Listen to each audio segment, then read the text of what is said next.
In ancient Athens, there was a fate worse than battle. It was called ostracism. Once a year, citizens would gather in the agora.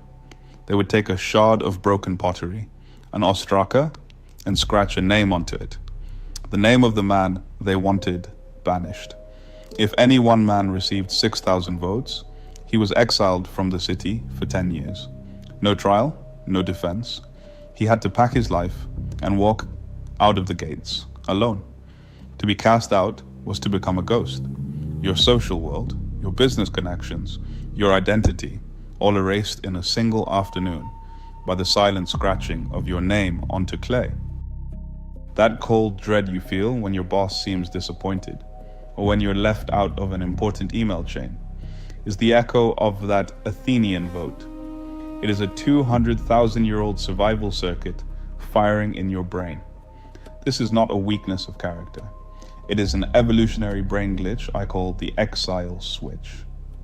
For 99% of human history, we lived in small, interdependent hunter-gatherer tribes. In that world, exile was a death sentence. Banishment meant no food, no shelter, and no protection from the predators circling in the dark. The tribe was everything. Approval meant survival. Disapproval meant a slow, lonely death. Your brain cannot tell the difference between a tiger in the grass and a negative performance review. The exile switch gets flipped all the same.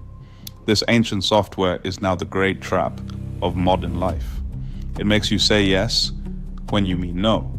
It makes you stay silent in a meeting when you have a valuable idea, terrified of looking foolish. It makes you obsess over a single critical comment while ignoring 100 compliments. This biological curse keeps you playing small, avoiding necessary risks, and trading your ambition for the temporary comfort of not making waves. The tribe is now your corporation, your team, your online followers, and the fear of their judgment is costing you money, status, and your own mind. You cannot remove this wiring, but you can learn to override it. You can build a psychological shield against the tyranny of the crowd. Here are 3 noble weapons to reclaim your sovereignty. First, the Ostraka audit. Take a piece of paper and write down the names of the 3 to 5 people whose judgment you genuinely respect. This is your true tribe, your council. Any opinion from outside this circle is just an anonymous scratch on a clay shard. It is noise, not signal.